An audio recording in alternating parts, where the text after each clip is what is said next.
You're listening to Punisher Waterfowls, the Union 0430 podcast. Brought to you by Real Geese Decoys, the most technologically advanced silhouette decoy on the market. First Light, the best hunting gear on the planet. Go farther, stay longer. And Ducklander Calls, tradition, education, and quality. Built to hunt. Hey, everybody. Welcome back to the Union 0430 podcast. This is episode 242. Yeah, you can blink. We're back. There's been, I don't know, Craig, like a 3 or 4 week hiatus as I was out in Saskatchewan getting my ass kicked by speckled-belly geese. But we're back, and we've got a great show for you tonight. One that's on a very short leash, pardon the pun. You see how I did that? That was pretty good, eh? Lame. So we've got Michael Wallace and McGeehee Porter on from Barrow's Outdoors, and an exciting, I want to say a new company, but not new. They've been around for a couple years, but they're really starting to ramp things up, and we're going to dive into everything Barrow's Outdoors tonight. But before we get started, just like in the intro, we'd like to thank our sponsors of First Light, Ducklander Calls, and Real Geese Decoys, who have been extremely important to us, and we can't thank them enough for their support. And of course, the voice of the Union 0430, Captain Jeff Coates from Pit Boss Waterfowl, who I do know that you two gentlemen have a very good relationship with. Yeah. So, again, Craig, that mantra of this being such a small world and everybody being connected, McGeehee and Michael are in North Carolina, still on the Eastern Seaboard, but a couple states away from Jeff Coates, and they still know him, and it's just it's amazing. So McGeehee, Michael, thank you so much for coming on. I know it was short notice, but welcome to the Union 0430 podcast, and I can't wait to dive into thanks for having us. Thank you.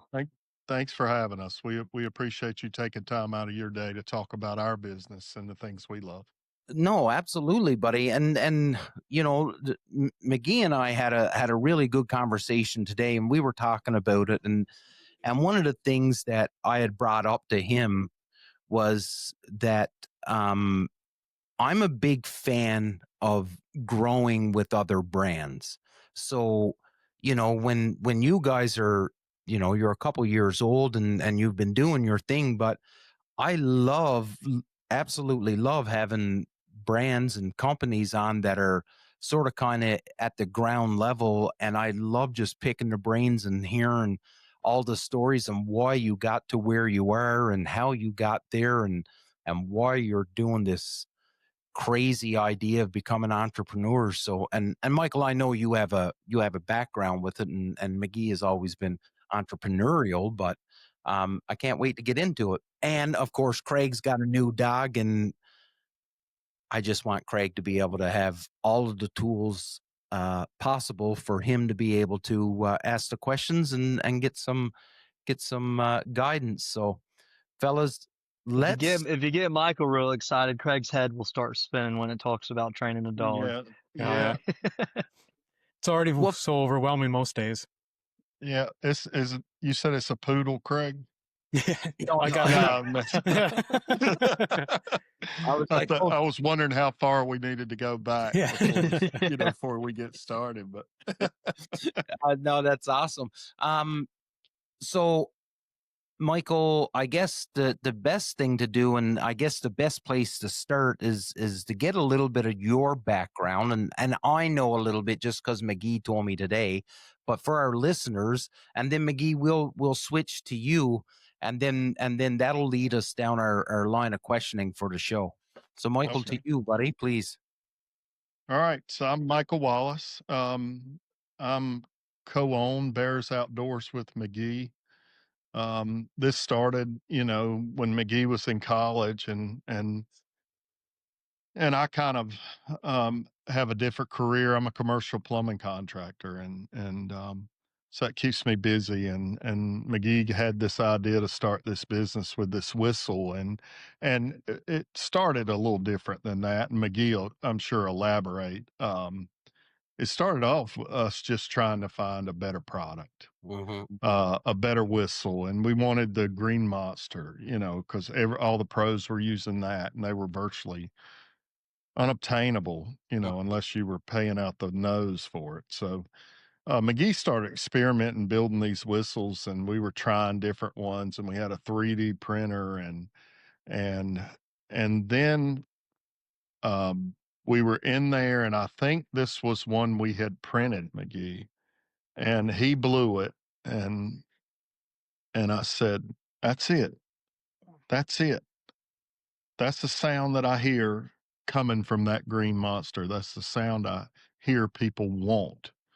And anyhow, so one thing leads to another. We had some pros that helped us with it, that wore them for us and got some real time feedback from some really good guys, and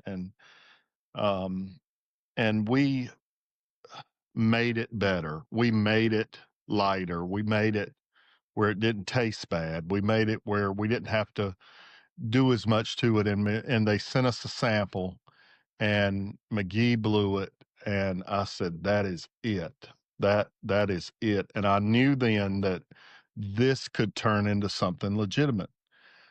When I heard him produce, and he did 99.9% of it, but when I heard him produce that sound in another product, I knew that we were on something. And I knew too, I said, this could be our staple. This could be why everybody comes to our website and then starts to look at other products. And I said, this kid's got it, I think, and he's going to do things the right way. I'm going to see to that, of course. But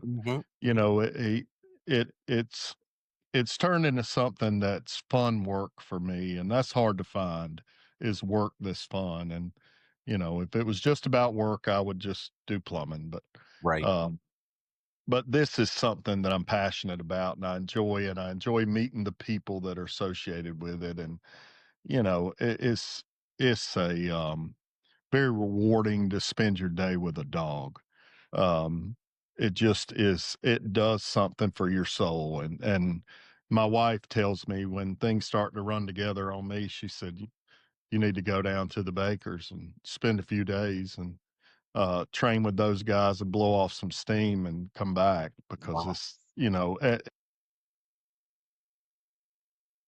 Nope. I've been excited about this business. I'm excited about the new products that are coming online, because I have held them and I have used them, and I'm a dog man. And if I'm remembered by anything, I mean, that's one of the greatest compliments somebody can give you, other than the love of Jesus.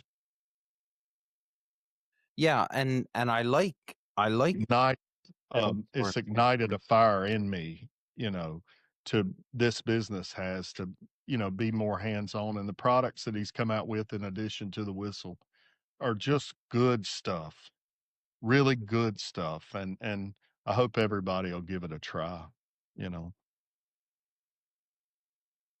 Yeah, and what I really like is the fact that you guys have, you started with the one product, McGee. Like, you started with the whistle. That's you put your focus in on the whistle.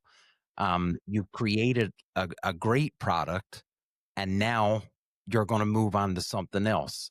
And I already know some of the steps that you've taken, and I'm super excited to see where you go, because I think you have, and not to take anything away from Michael, but you have this passion just like Michael, and you've got him in your corner that's able to help steer you and give you a little bit of direction, and between the both of you, it just seems like a great team, right out the gate. So, I know you told me today how you and Michael met at a field trial and stuff like that, but can you give us your background? Because like Michael said, this started while you were in college. You're still a young man.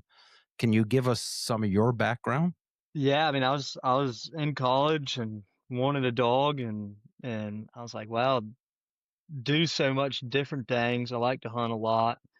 Um, Busy. I stay very active. So I was like, well, I got to get a lab to duck hunt with. I mean, that's a no-brainer, and I was like, I'm gonna get him trained to duck hunt. People hand signals. I was like, that's really cool. But I didn't know anything about it. Right. Really at the time, besides dogs I've hunted around, and I was like, that's really cool. And bought a dog, sent it to a pro. Probably went out there once a week with him, and he was teaching me some stuff, and I was learning. And he's like, "Come on to this hunt test." So I went to this hunt test, and it was a little nerve wracking going to the first one. And it was HRC test, and it was a started test, and so I mean, you hold on to the dog's collar, and when they tell you he can go, you just let go. I mean, there's really nothing to it. And speaking of hunt tests, I mean, that's a great place for anyone to start and just go out there, build some confidence, kind of learn what the scene's about. And met some people down there and talked, and I was like, that's pretty cool. But I spent a whole day down there and watched some master dogs and watched some senior dogs, and saw that what the levels were, some of the levels were to this game and training a dog. And I was like, well, I've seen these master dogs running two blinds and picking up a triple, and I'm like, man, I want that. And so time came, duck season came around, and I got the dog to duck hunt, so I brought him home and as a planned, but I wanted to continue to train the dog. And so I watched a lot of videos, and there's some great information out there, and there's some really bad information out there. And I had no clue what I was doing, but I was doing it. I'd go out to the soccer fields or go somewhere every day and do some stuff and try and pull the pieces together. Um, and looking back on it, probably did more harm than good, but I really enjoyed it. And had a buddy, and he's like, let's go to this hunt test. He had a dog about the same age of mine, and let's go down to this hunt test. And we went down there and ran the senior test. And I mean, we thought we showed up with some good dogs, and quickly learned that, we didn't have, we weren't even close. We weren't even in the same realm as the dogs that were just running senior.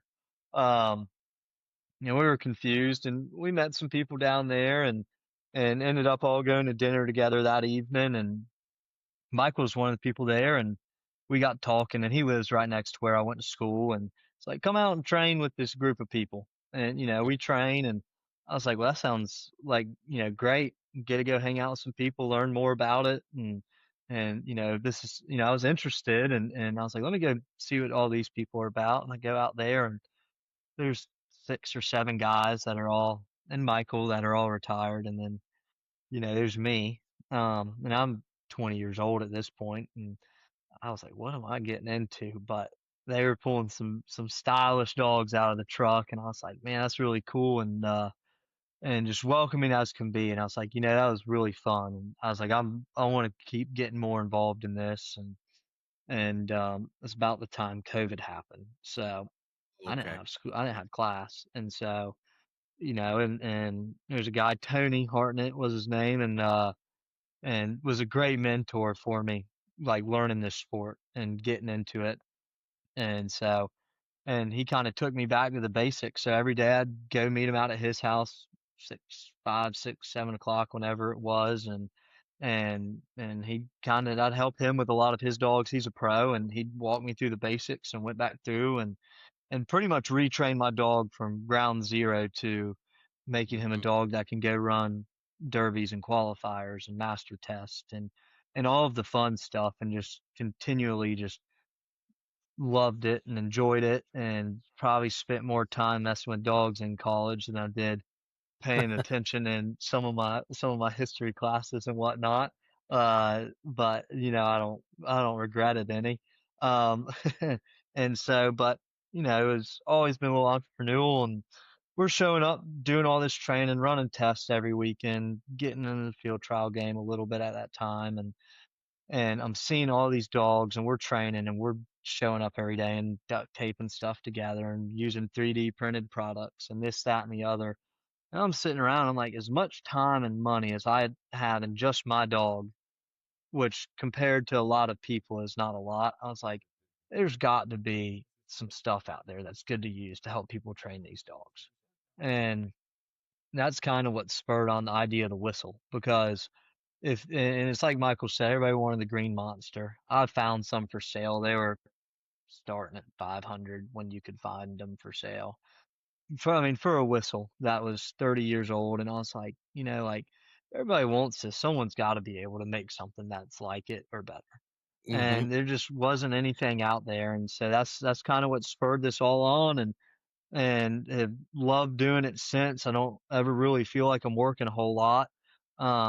Even if I'm doing, even doing a lot, I really enjoy it and have a passion for dogs, and look at the industry as a whole. I just don't think there's a lot of people out there doing a whole lot for dogs besides making videos that pull your heartstrings while they're in a duck blind, and but and putting the touch on what these dogs really mean to us as hunters and as trainers and handlers and humans. I look at it and I'm like, someone's got to be doing something for these dogs, because I know y'all are hunters. We got the technology's advanced so much. There's some phenomenal products out there, and Mm-hmm. I don't see it for the dogs, and that's really what we want to be able to provide and bring to the industry for dogs, whether it's protecting your dog more, making his lifespan longer, or being able to go out and enjoy training your dog more, spending some time even just throwing bumpers where you're not dealing with as much of the junk out there that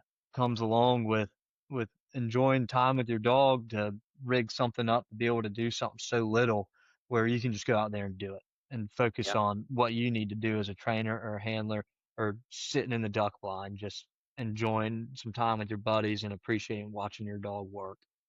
Yeah, absolutely. Michael, I talked to when McGee was telling me about, all of this morning when we were chatting, and I'm not as long in the tooth when it comes to dog training as you are, or trials and stuff. I don't do field trials. I'm mostly kennel club hunt tests, not the Okay. HRT, like the American Kennel Club Canadian. AKC.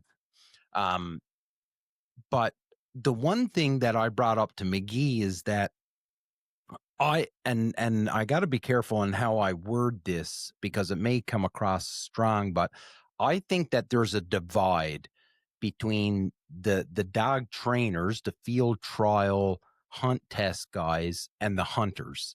And I'd like to explain it as though I hear all the time fellas say, when they'll go out and they'll spend big dollars on a great pedigree on a dog, and this is, like I said to McGee, like this is a high performance sports car that you're buying, and you're only utilizing it to go get the mail. And that's the way I think about it, because most fellas that are hunting are saying, I need a dog that'll retrieve a bird for me that's 50 yards, 70 yards max, F1 sales. But then when you look at the field trial guys and the hunt test guys, what are like, well, I need a dog that's going to go 200 yards on a blind. And do you know what I mean? And I think what you guys are doing, your passion for dog training and then your passion for hunting, I think with both of them coming together, I think what's going to end up happening is that you're going to bridge that divide, and you're going to be able to pull both sides in. And I think that's a very, very good thing for the dog world, the gun dog world, and the training world, because I don't think it's an aggressive, or there's any animosity between the two sides, but I do think that there's a little bit of a divide there on what your Well, dog is supposed to do. I'll speak to that. Yeah. And I would say this to any duck hunter, and that's more McGee's game than me. And sure, I love to duck hunt. Yeah. I love to go when they're pouring in, and that's a good time for me. But to tell you this, you're talking about duck hunters with dogs. You're Mm. talking about hunt testers that are actively training. My thing would be this: the divide has to be with the hunters.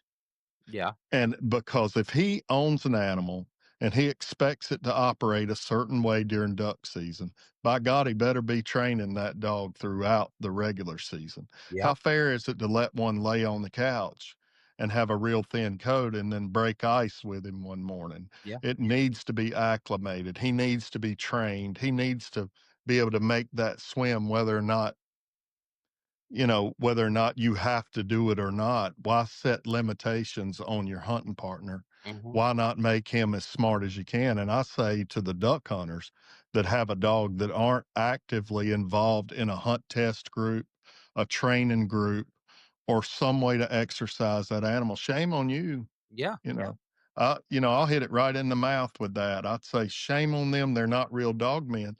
They want the perfect duck hunting partner. And all summer they're shooting skeet and their dog's laying in the kennel. They need to be actively trained. It's not fair to that animal to ask him to do something that you hadn't not only taught him, but helped him sharpen his skills and to keep him sharp. Well, And even more speaking as a hunter that has a dog, the whole point of a dog is I mean, a lot of people look at them as tools, which they are. And, you don't have to get out the blind or walk through the cornfield or whatever to go get your bird. But if you've done any duck hunting in your life, not every bird you've shot's landed in the decoys. They sail off, they go wherever. And as a conservationist, I mean, there's the reality, like that is why you have that dog, is to go get that bird that you crippled or shot or wherever. And and down here in North Carolina, a lot of the places we hunt, they get a little thick. I couldn't tell you how many times my dog's gone and picked up a bird that I either one would have never been able to get to and grab, or two, I didn't even know was there. We're done hunting and my dog's running through the woods on You just find it after. on the bank of a timber pond, and he's just hunting around, smelling and loving it, and comes back with a mallard in his mouth. And I'm like, glad we found that. yeah. So Craig. And I got something else to say to that too. Yeah, go for it. And this is aimed at the duck hunters again. McGee hates when I aim at them, but I would say there's nothing that you will do in training if you join a group or work with someone to help advance your animal. It's almost impossible to do anything in training that would set you back hunting. Oh, nothing. But the only thing you'll do hunting is set you back in training. yeah. So I'll give you a good example. That's facts, guys. Yeah, That is I'll facts. give you a good example. And Craig, I'll let you chime in and ask some questions after I say this. So I train with a field trial guy. He's judged American nationals. He's judged Canadian nationals. The guy knows what he's doing. And my dog is good. She's not perfect, but she's good. Well, the summer I got a little bit lazy. I still exercised her, but I never kept up on her long blind retrieves. I was doing short blinds, and I was lazy. Ultimately, that's what it came down to. I was out west in Saskatchewan hunting for the past 4 weeks, and one day she would not take a back cast. And so Nick correct her, and she laid down. And I had never seen her do it before. Like she just refused. She was like, I don't know what you want me to do. And that's when I realized, hey, you got lazy this summer and didn't keep pushing her to her You had hit her wall. That was her wall. And Nick probably, I don't know him personally, but he probably told you that. You've trained to that distance, you just hit her wall. Yeah. And that's exactly what happened. So what did I have to do after a hunt one day? I had to take 3 geese and put them out at 150 yards and start all over and getting her used to going back that far, because she was like, no, you've been doing it at 75 yards. Why am I going to go all the way back there? There's nothing back there. It's always right here. So that's a good example of how lazy I got and how it affected the dog. Craig, to you, buddy. First thing I've been sitting on is, and because I'm brand new, brand new to dogs, brand new to training and equipment and everything. And the big question I have, and I'm sure other people that don't have dogs or are new to it as well, is just what is the deal with the whistles? What makes the training whistles stand out? What's different about them that it's its own line of products? Okay, so McGee can expand on this, but dogs doesn't hear exactly like we do. So something that's sharp and shrill that may hurt a judge's ears is not necessarily the most effective way to communicate with the dog. Okay. So you're brand new, and we're going to assume everybody is, but typically the whistle is used for predominantly sit. You know, it's beep, sit, and that's the first thing you teach after you teach sit. You start to go into a whistle to do the same thing, and the dog starts to relate the sit to the whistle. So that's what the whistle is for. The reason we like this one is for its sound carries. It carries away from me, and my hearing's not the best. It It's the best that's out there, in my opinion, as far as the sound we're trying to produce away from the handler and judges or other people that's sitting in the blind with you. It's light. I can still hold it in my mouth and give a sit if I have to at the line. You know, Okay. getting ready to run a blind, you might have your whistle in your mouth, and I can still communicate with the dog at the line with that here. Clenching my teeth, of course, but it doesn't rattle around in your mouth. It rests real nice. It's lightweight, and it, the decibels that it produces is McGee, talk about that, about what the testing you did on it. Yeah, I mean it's producing 120 decimals at 50 yards, which is, I mean, really loud. But part of the sound is not just, and this is especially matters more when you get in different weather conditions. If it's really windy, if there's, if your dog's in running water or swimming really hard, I mean, if you're swimming hard, you can't hear as much, and getting out at further distances where that has a crisp sound to it that will then carry at farther distances where that dog can hear you. Where with that, like I've sat there and run 400 or 500 yard blinds on days where the wind's blowing 15 and we're running through water and up and down hills where that makes the way the sound travels sound different. But you can still hear that whistle and you can still hear it clearly. Okay. And that's the decimals, and the decimals all is talking about how loud it is. The sound of it is what is the dog's able to hear better, and also that sound is also able to travel farther in distances. But the whistle, part of it, and one thing we've had a ton of feedback on, especially from our hunt, test, and field trial community. There's a lot of ladies that like to run hunt, test, and field trials, and some of them are older, and they don't have the lung capacity to really get on a whistle to blow it really hardly to get that dog's attention at a really far distance. Where our whistle it doesn't take a whole lot of back pressure to blow, but you don't have to give that loud beep every single time to make the whistle work. You can get real quiet on it. Let's say you're hunting in a short little dry field and your dog's 20 yards in front of you. You can just real easy. You don't have to, blow the dog's eardrums out. It's got a And you wider can range still, that it yeah, works at. it's got a very, wide sound range, and it's very easy to blow, and you can give it as much steam as you want or as little bit, and it's going to still make the same noise. No, And it's for good to everybody know that, because like I was always wondering like what, like, as I see everybody out there with like these different whistles, and I assumed with the shape that it was about projecting the sound outward and that, but I was just I had never seen much or talked to anybody much to figure out what it is that why there's the dog whistle, like why there's the training whistle versus an everyday sort of whistle. So absolutely. And no, I it's mean, cool information to and have. And for the listeners that don't really know, I mean, when your dog's running, hunting, trials, whatever it may be, I mean, that's really your only communication with that animal. If you start yelling sit, I've seen it 1,000 times, it doesn't work. You know, you know, that's how everybody learns your dog's name pretty quickly. Yeah. Especially if you're in a dust field. But that whistle is, they're so much more responsive than that to a whistle than they are any voice, any command you're going to give them. And it gets their attention, makes them sit and they look at you. Then now it's time to work the dog and communicate with the dog and essentially drive him in the direction that you want him to go.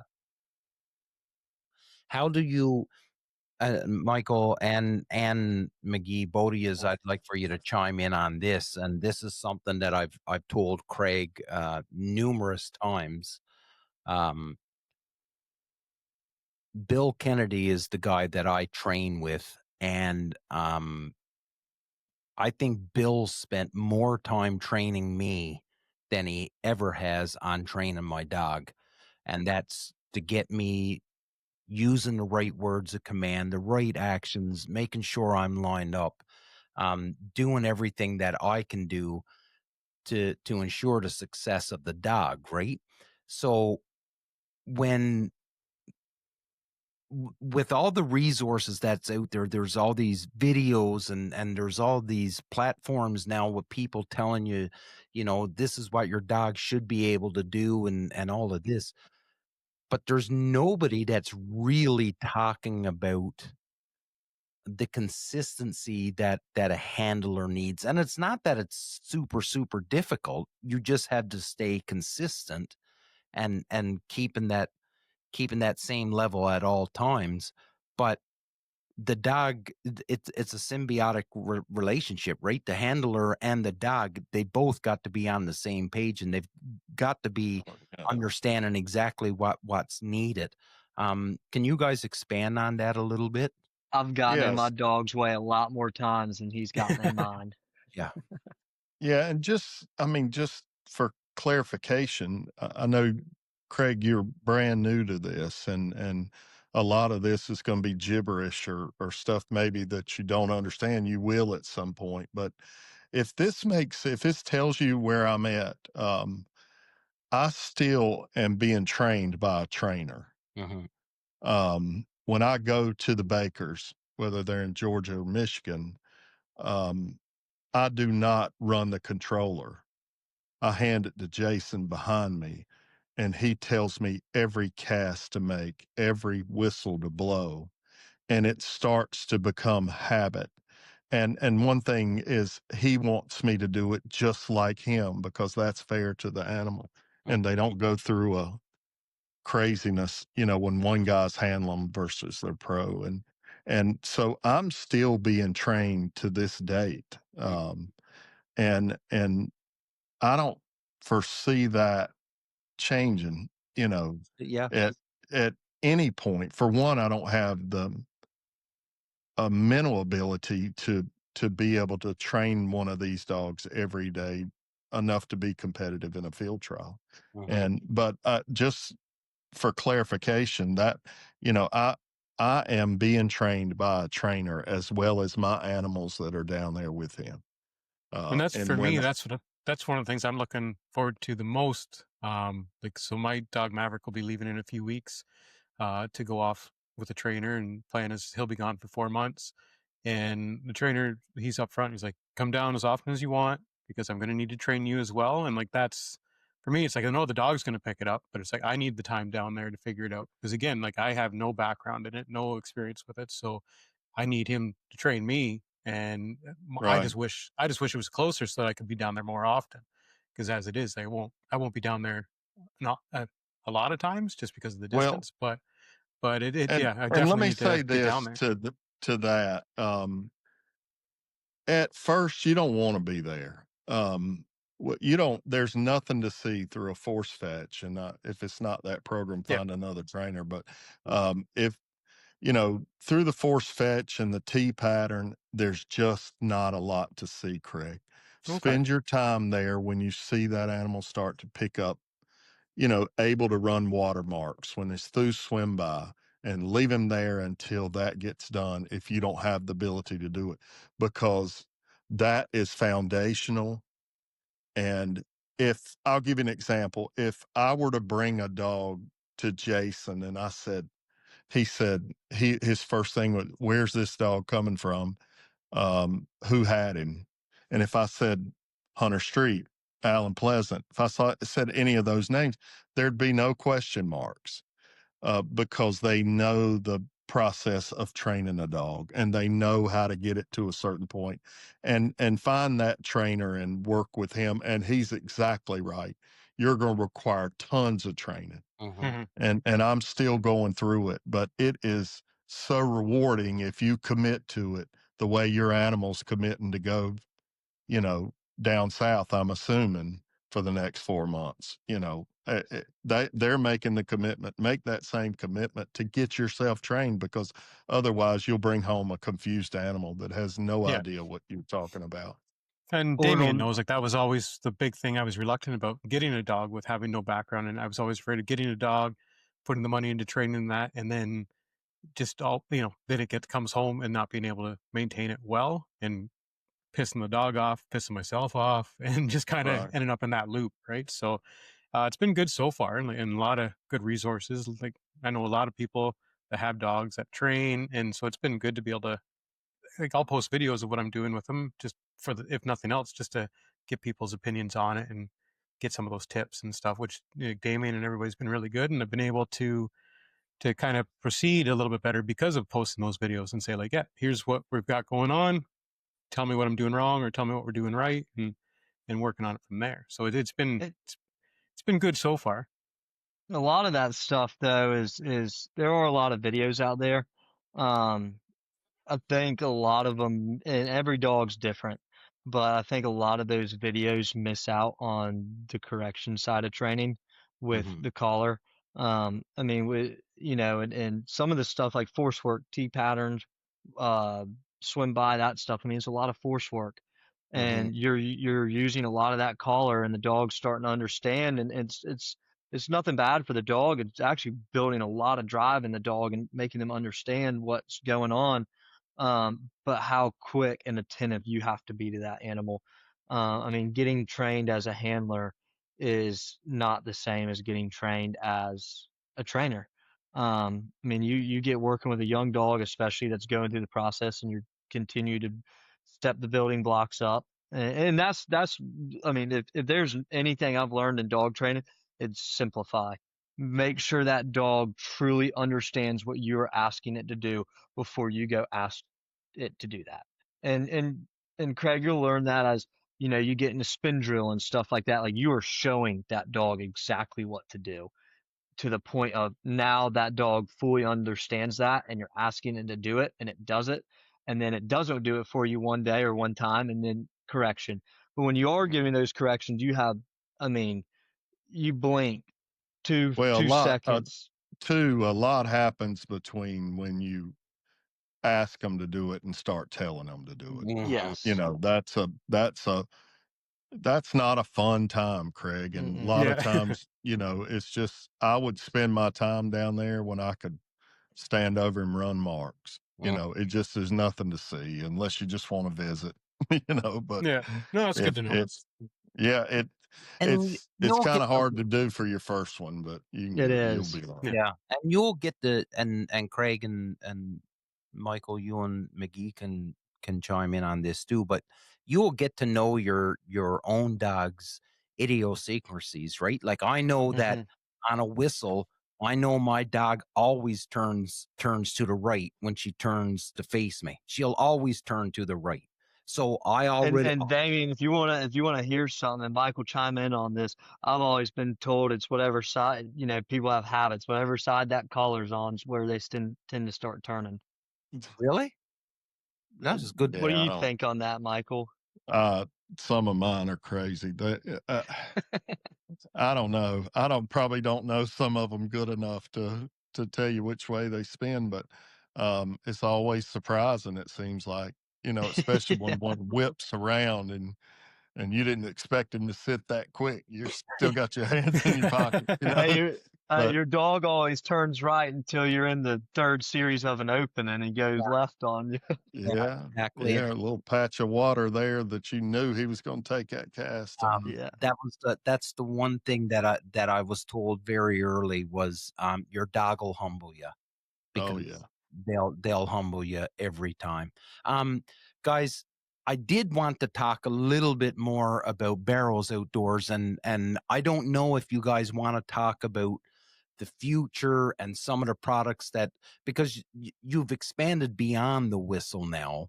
You've got some other products, and McGee, I know you're in the process of doing more products, and I just don't know how far you want to talk about those things on the show. And it's okay if you don't. Yeah, But we'll talk about what we've had going on and kind of what we've Oh, got now, and then I'll be right and back, boys. give some ideas of where we're headed, and kind of where we hope to see our future. But so started with the whistle and made some bumpers, and loved the bumpers, and the dogs like them. We made them with a purpose. They are the dumbbell design. So, because the whole thing is those bigger bumpers, especially a lot of dogs will come back and it's called cigar in the bumper. Okay. Mhm. And it's where they're biting kind of where the rope is, or on the other side, and they're just holding one end or the other. Yep. And it's, from dog people, it's really, I mean, that's not clean work. The dog's not holding the bumper properly the same way that they should be holding the bird. Um, and so we made that dumbbell design so that they hold them true to the middle.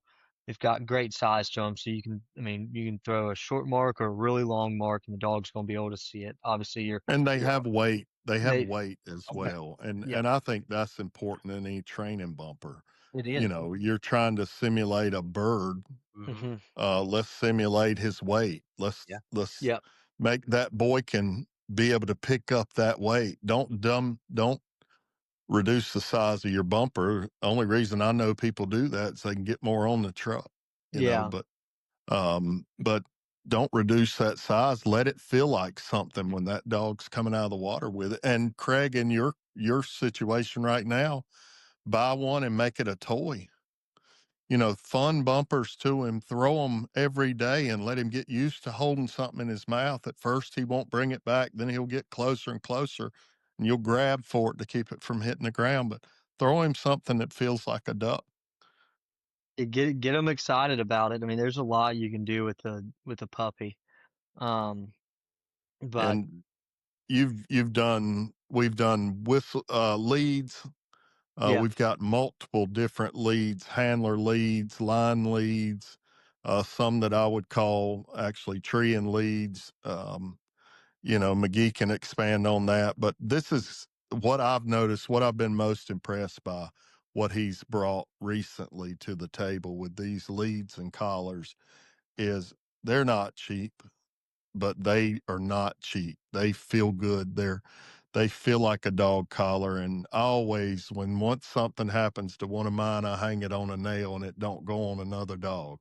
Mhm. And this one will be that kind of collar you want hanging there. If that's his collar, it's heavy duty construction. It feels like a dog collar. It doesn't stink, go crazy.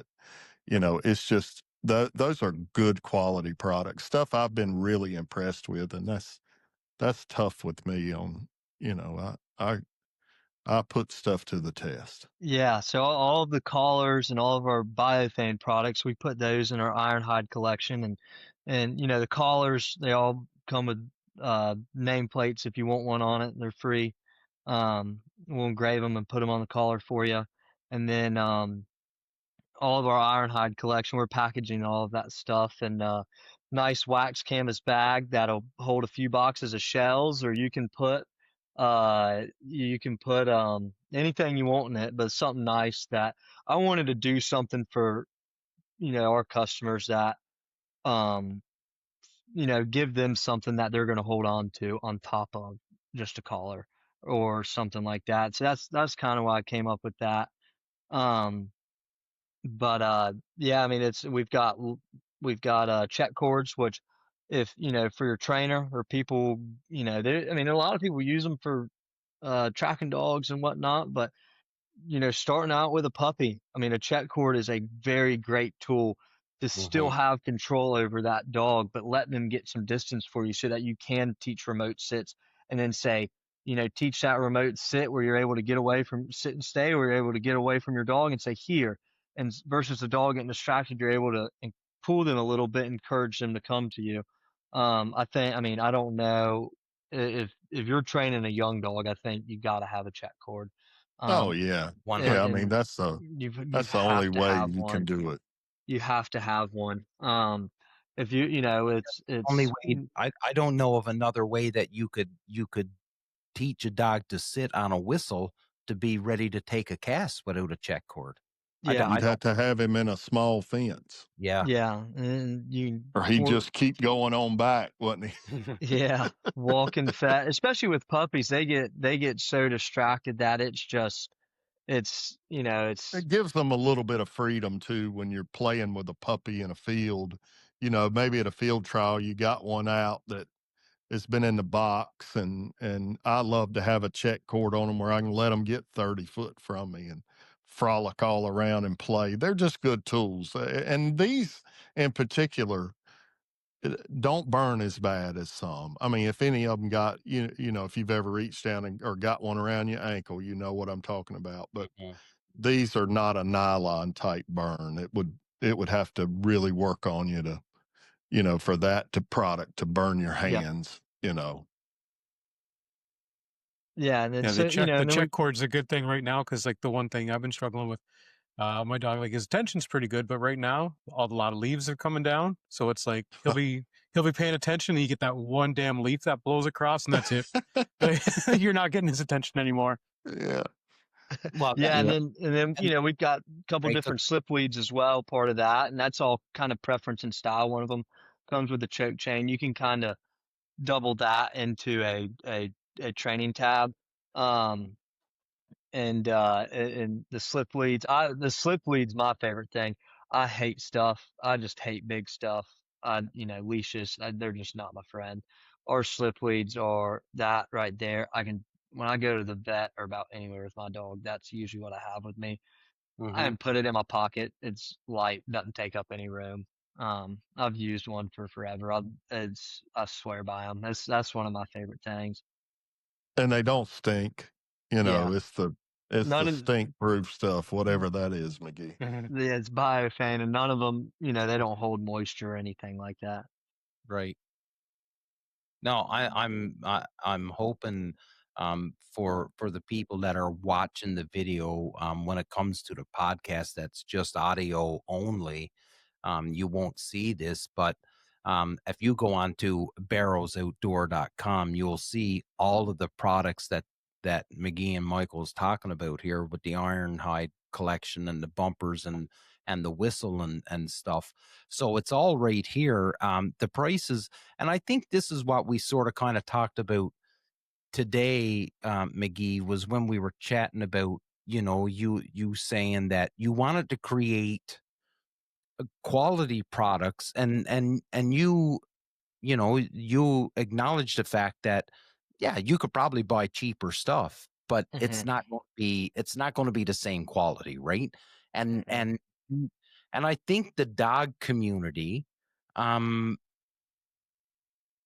the people that have been doing it for a while, they know, like, listen, I'll buy once, cry once. You know what I mean? And with that being said, I mean, we stand behind our products, and nothing's perfect. I try really hard to get it as best as we can, but and at the end of the day too, it's outdoor equipment. People are using it, they're beating it up. It's it's gets used and abused, and that's what we build it for, and nothing's perfect, and we don't advertise it, but for all the listeners out there, I mean, every single person that's reached out to us that said, hey, I bit my whistle too hard, I broke the mouthpiece. I'm like, all right, send me a picture. What's your address? I'll have another one headed out to you. Free of charge. Don't ask questions, and that's how we are with all of our products, and that's how we want to stand behind them, and really that's how we want to be known as a company. Is go do business over there. They're they'll get behind their stuff, and they care about it, and whatnot, and that's the realm that we Well, want to and be known in. on the weekend, guys, these same people that I'm competing against are wearing our products, and I know we just met, but that my reputation means something when it Mhm. comes to Michael made this, Right. and it's crap. You know, I told McGee the only way I would do it is if it was good. That's right. 'Cause And you've got to look those people in the face, right? On that's right. Saturday morning at 8 o'clock when test dog is being ran, you've got to look at your peers in the face, and if the product is, not what you promised, well, there's a little bit of egg on your face there, and you've got to live with it, right? So I understand completely your reputation and stuff, and you know what, there is a market for and I don't mean this as a slag or any shade, but there's a market for lower quality things, because some Mhm. people they don't need the higher quality things. But if you are trying to get the max out of your dog, your hunting partner, your field trial, whatever it is, then you owe it to your dog. And McGee, we talked about it today. Like you said that if you could give your dog a credit card so it could just go out and buy what it needs, you would, because you I'd be broke too. what's best for your dog, right? And Yeah. as responsible owners, I think that's the way it is. So if you can't very well get mad at your dog for not doing something properly if you didn't provide it with the right tools and the right training in order to accomplish that. That's my thought. And kind of to touch on some of the stuff we've been working on, Damon, and if talking about protecting a dog and doing what's in his best interest. I mean, I almost look at, I mean, you're stupid to me if you're going to go out there and you're going to go spend somewhere between, you're going to go buy a puppy for somewhere between $1,000 and Yep. $5,000. You're going to go spend a Mhm. lot more than that training it. You're going to go spend a lot more than that on vet bills. And then you're like, I'm going to cheap out on this product over here that actually could provide something legitimate directly to my dog, not for me, but for the dog, and protect my dog and keep them comfortable. And I'm a cheap out on that over there. And, rashes are okay. And I don't care if it breaks. And I mean, like that's not my style. And I don't know how you look yourself in the mirror and you're like, saved $100 on that right there. That was a good deal, but hey, my dog's the Well, one and paying for it that I've got $20,000 wrapped up in, and he's 3 years old now. well, you're talking about the vest and protection, McGee, and the vest is not out yet, but it will be very soon. And when we talked about that vest, he said, Michael, where's the dog most vulnerable? And I said, in his brisket. Yeah. And when you think about what I do, field trials, training, hardly ever take one of mine duck hunting other than the old dog that stays at the barn. But when we started talking about that, I said, how many times, McGee, do you walk around a swamp and make sure that there's nothing there that's going to jab that dog in the chest? Because every time Mhm. we train, every single time we train, judge, run a field trial, anything, like that, we survey that entire property to make sure nothing's changed. There's no sharp edges around holes around the water. You duck hunters, and me too, I consider myself a duck hunter, whether I'm good at it or not, but you never get that luxury, and you're going to ask that dog to jump off of something that maybe somebody just went in there with a machete and cut some cattails out of the way. And that vest to me is so critical for especially a big jumper, and Yep. and I said beef it up in the chest, and I think it's going to be a great product that we're really going to be proud of when it comes out. We're excited about it. I just know, and I can pull out 4 different vests right now. And I won't get into brands or anything like that. I have yet to find one that I'm happy with. that there's some that I've used that are okay. I just haven't found the one yet that I absolutely love and that my dog loves, because it's, I'm trying to do what's best for her protection wise, but then she's looking for something that is not gonna in the Get in water the way. Yeah.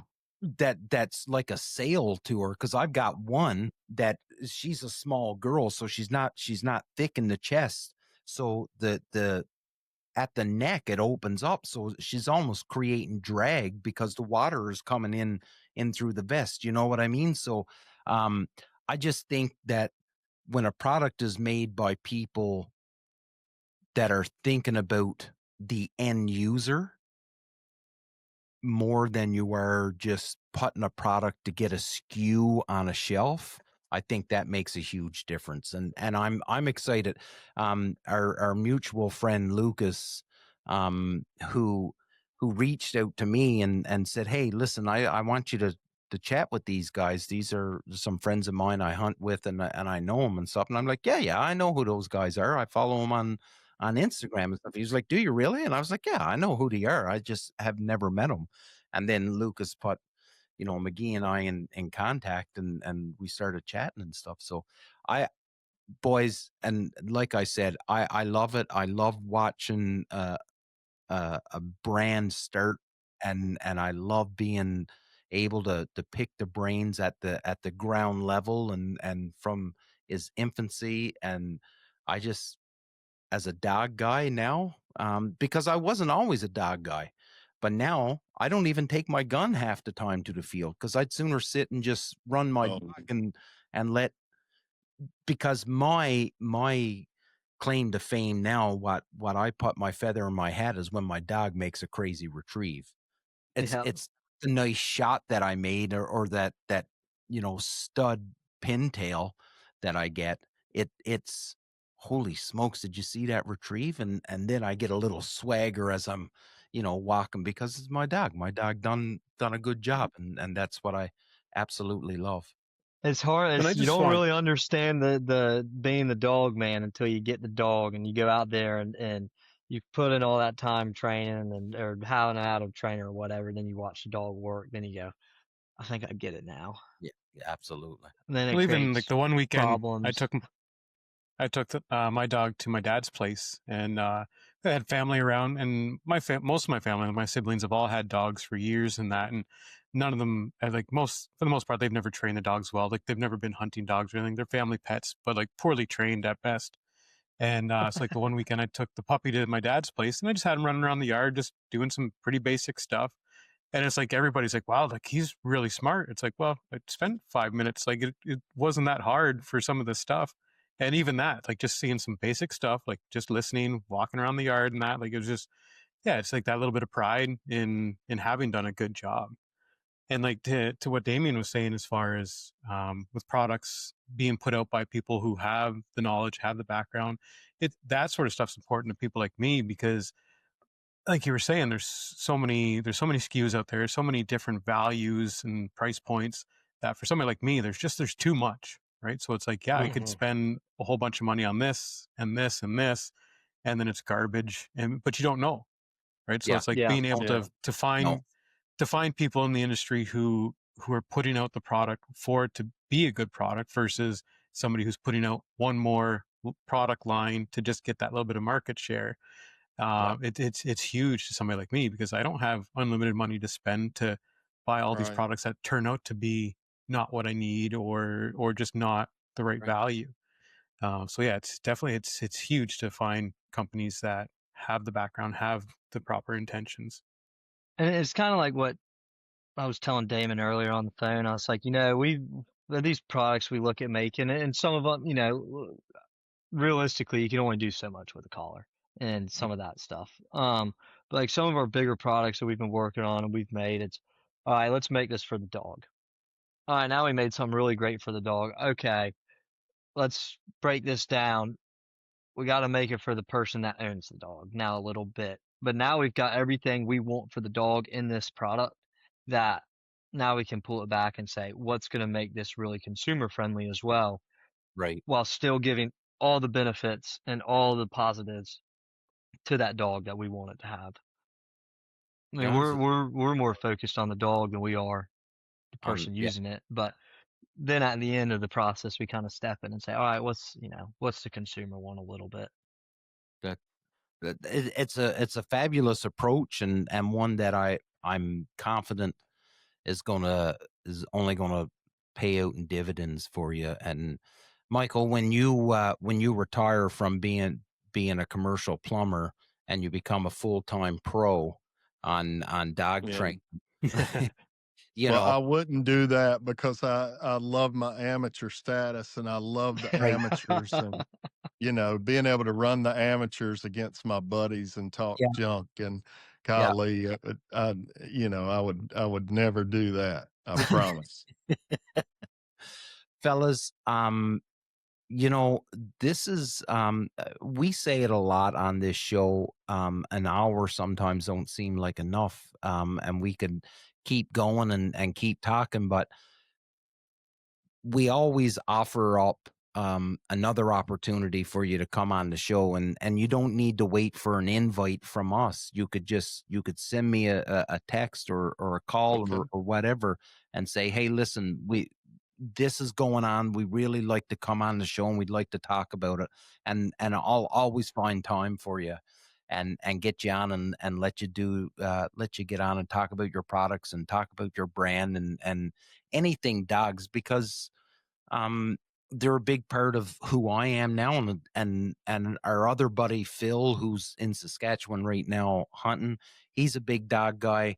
Craig is quickly becoming a dog guy. So there's always a place for you to come back on this show and sit down and talk with us. Well, maybe we could do it in a few months, Damien. Yeah. And Craig can update us on his puppy. That's what I Absolutely. want to hear. Is I want That's to right up. hear the That's puppy right up update. my alley. Yeah. That's mostly what I'd want to talk about is what have you Michael learned? took What the have you words out of my observed? mouth. Yeah, let's do Well, and the that good thing one. then too, it's like I'll have a better idea of, because one thing I find is I'm still at that stage where it's like I don't know enough to know what to ask, what I don't know, and stuff like that. Right? Like, I mean, it's not just like products; it's just everything. There's so much that I don't know that it's hard to really figure out how to come Well, at things. Right? let So me it's good to be say able to have this those too conversations about again after. Mhm. let me say this about Canada. This is refreshing to hear this because we were on Coates's Yeah. show a few weeks ago, a month or so ago. Yeah. And the numbers in Canada for their hunt test and their Master National are so low. Mhm. That goes back to what we said earlier, Damien. You should be encouraging your buddies that are just hunting their dog. Guys, get into this because this is where our dogs are coming from. Yeah. Absolutely. They're tested against this test to Absolutely. to help the odds that I'm going to be able to produce a good hunting buddy for Damien or Craig. Yeah. I'm going to be able to do that with these breedings that the AKC said, hey, this is a master hunter. This is a field champion.